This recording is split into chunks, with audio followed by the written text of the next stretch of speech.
Alright, hello and welcome to Assembly and Computer Organization. That's CISP 2410.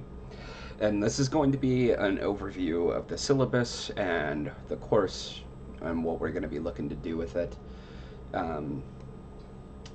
The material in the syllabus will not change. The specifics of the work we end up doing throughout the semester, that may or may not change depending on what we're able to do and what we're able to plan. Now, we had our first day of class snowed in, so we're getting off on the wrong foot, but hopefully we can get our footing a little bit. But that is why I am covering some of our introductory first week stuff right off the bat. So, for CISP 2410, Assembly and Computer Organization, it's a 4 credit hour class. That means we are going to spend a little bit of extra time together. We are going to do a significant amount of lab work. Now, required text and materials. We do have a required text. It is, however, free and will be available in D2L for you guys. So we didn't list it here so that the bookstore doesn't try to sell it to you, because it is absolutely 100% free. We are using David Tarnoff, Computer Organization and Design Fundamentals. Tarnoff is a great professor over at ETSU who wrote the book on assembly and computer organization. They had the class over there, and he didn't like the materials that they had available for it. When he started teaching the class in the 90s, they were basically just giving computer science students books on, circuitry and, electrical components, and sort of expecting the professors to fill in the gaps. Tarnoff spent enough years filling in the gaps that he wrote an absolutely incredible book that we will be leaning on heavily. So a lot of the material, a lot of the stuff that we cover will be coming from Tarnoff's book. But that will be available to you guys absolutely for free. Just grab the ebook. If you want a print copy of the book, I'll include a link, because I know some of us just like to have the hard copies of the book. It is not expensive to get a hard copy of the book. It's available print on demand from, I think, Lulu Press is what it's called, but there'll be a link in the book section. Now, we will be doing a series of labs, in-class assignments, and stuff like that. We're going to do 2 exams. So your exam score is going to be 50% of your grade. Exam 1 will be the midterm. We'll do it around spring break. Exam 2 will be the final, and we'll do it during our scheduled final time, which we will have. It's available in the academic calendar. I wish I had pulled it, but if you guys are wondering later, I can go ahead and pull the final schedule from the academic calendar. I believe it's posted. Now, labs and assignments, that's 30% of your grade. This is going to be stuff we're going to be doing in class. Quizzes, 10%, and attendance, 10%. So a lot of the material stuff we're going to be doing, that's going to be in class during class time. And, we expect you to be there to do those. As the semester goes on, we're going to have a harder time making up certain labs and, making up certain things. If we do any physical labs with stuff from the IoT lab, we are going to have a very hard time making those up. So you want to be in class, in person, ready to go for most of this stuff. Now, departmental policy, we do not round up grades. That means if you get an 89.99, you got to be in the class. Um, if we turned in grades and you had an 89.99 and we gave you an A, we would get in trouble. It's department policy. Now, for course objectives, upon completion of the course, the student will be able to perform mathematical and logical manipulations with numbers in binary format. Now, that sounds scary, but we're just going to be doing math with zeros and ones. It will start to make a lot more sense. It'll click for you at a certain point. I know it certainly did for me when I took this class, so don't worry about that. Don't be intimidated. We're going to be able to convert between binary, decimal, hexadecimal, and BCD formats. And these are all just different ways of representing numbers. And once you get the hang of it, and once it starts to click in your head how these numbering systems work, that'll be some of the easier stuff that you do in this class. We're going to demonstrate an understanding of the operation of combinational and sequential logic circuits. So that's a very big one. We'll be spending a lot of time with that. We're going to design combinational and sequential logic circuits. Okay? And this is basically, this is stuff that you've seen in your programming classes, but this is going to be a visual representation of the logic that we use to visualize the outcomes. We're going to demonstrate an understanding of the circuitry that comprises memory and other storage devices. So this is going to be a pretty big one. A lot of modern languages manage memory for you. So those of you that have played around with C, C++, stuff like that, you may be familiar with pointers, you may not be, but effectively there are memory functions that have to occur that are abstracted in higher level programming languages. That's one of the reasons why we use assembly to teach this class, because you have to do that stuff manually. A huge part of assembly is just moving memory from one place to another physically. And it's important to think of these things as physical things. This is electricity running through a circuit. It exists in space. And we're going to see how some of that stuff works. We're going to learn how to design memory interface logic, demonstrate an understanding of the principles of microprocessor organization and interfacing. So microprocessors are what enables modern computing.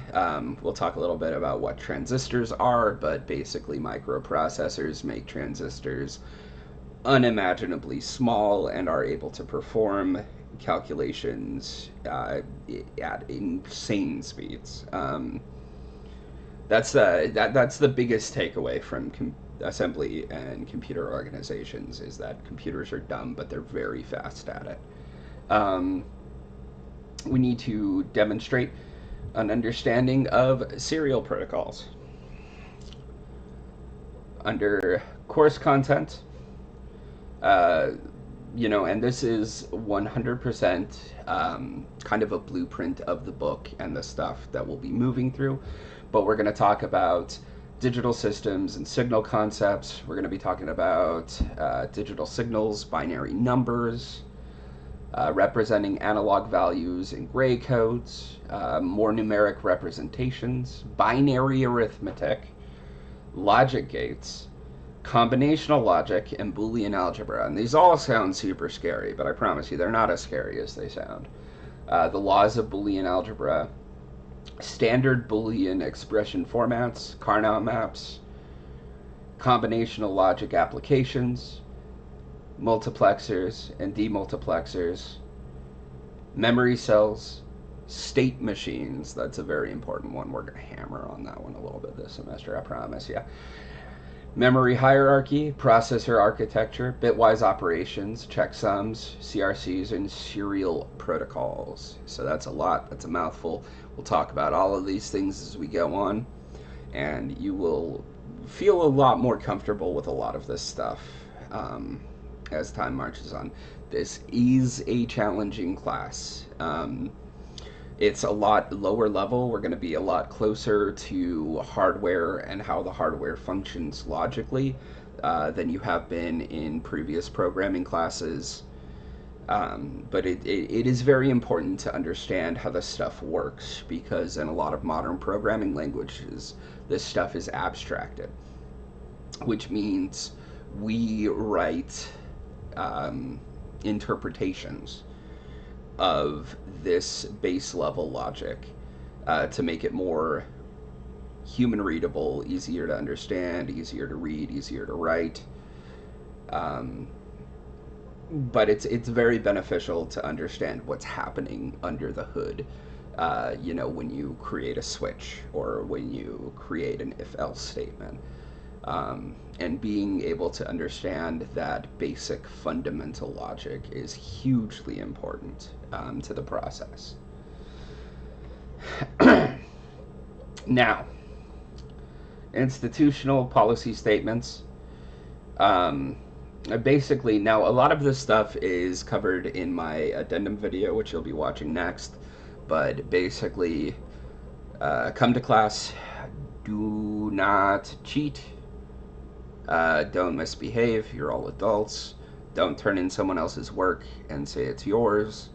That is called plagiarism, and it is the cardinal sin of academia. You do not want to be caught doing that. Disruptive behavior in the classroom, like don't be loud, don't be annoying, don't bug the other students. They are paying to be there, as are you, and we are all trying to learn together. And that comes down to respect, which I talk about in my addendum. And Phyllis is climbing onto my shoulder. What's up, buddy? What's up, buddy? You had to be in the video, didn't you? Now you changed your mind. Okay. This is going to be a regular thing, I promise you. These cats are something else. All right. Academic misconduct. So that's plagiarism, cheating, other forms of academic dishonesty.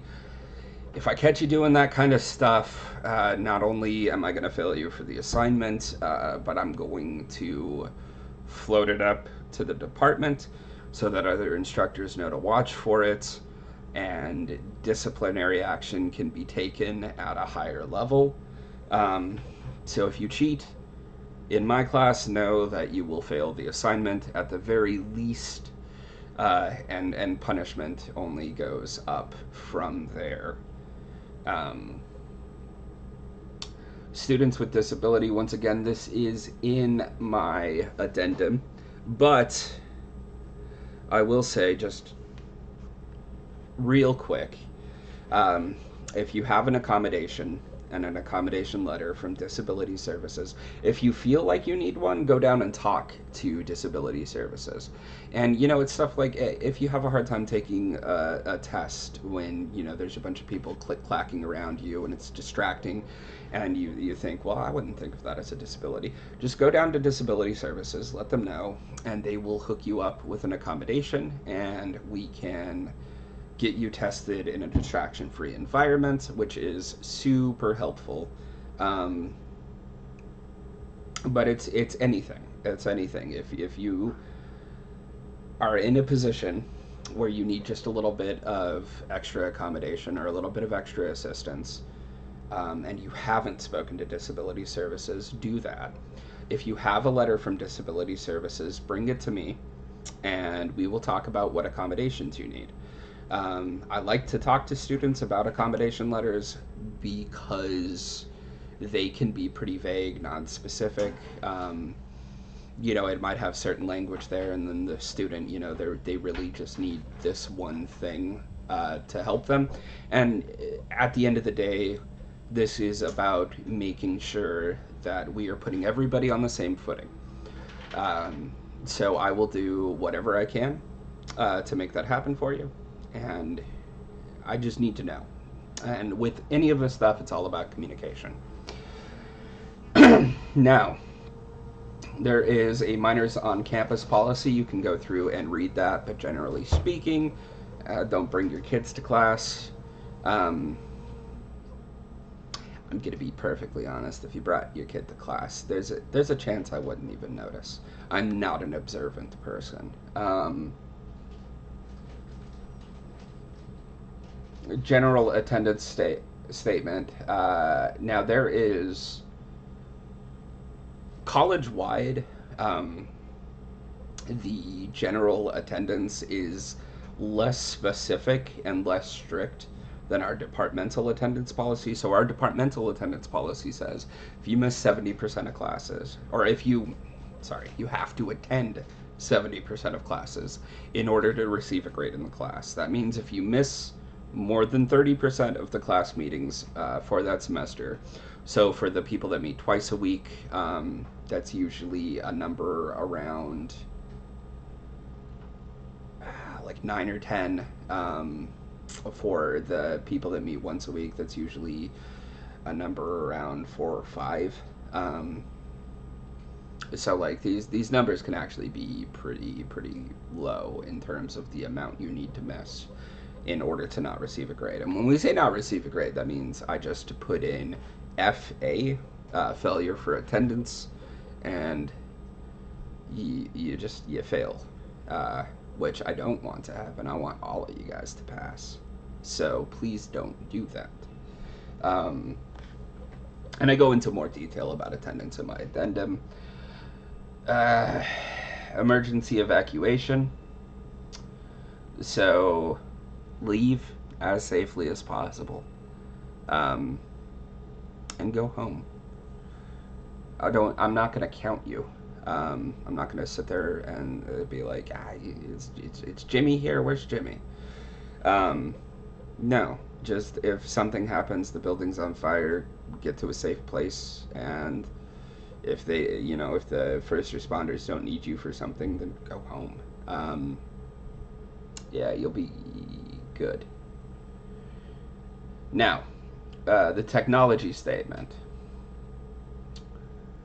You need a personal device that can basically do all of the stuff that we do for class.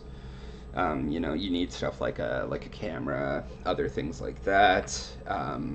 That is institutional. The college requires that. Now, what I will tell you is that we have computer labs, open computer labs all over campus. We have them in the tech building, we have them in the library, we have them in the general studies building. They are all over the place. If you need a computer, there is a computer available on campus if you can get to campus. Um, Other than that, I'm going to be perfectly honest. Most netbooks, Chromebooks, would be able to do most of this stuff. Actually looking at this, they don't even, they say word processing. So you're not even required to have something that specifically works for, Microsoft Office. You can get a Chromebook. What I will say for my classes, I prefer getting everything in DocX just because it is easier and you don't have any unexpected stuff happen with file conversion. The good news is Google Docs, you can save as DocX. You've been able to for quite a while. So just be careful when you go to save your file, save it as DocX before you turn it into me. But yeah, that is all for that. And that is basically an overview of the class, the stuff that we're going to be looking at. Um, Assembly and computer organization is kind of it's broken up into some chunks. So we learn a little bit about binary, which will help us when we start getting into Boolean logic. True false stuff. One of the reasons we represent this logic with binary is because we have a system with two numbers, a two number or a two numeral, I should say, a two numeral system that allows us to represent complex Boolean logic using the simple numbering system. And this is all going to start to make sense when we actually get into the class and start digging into some of the stuff.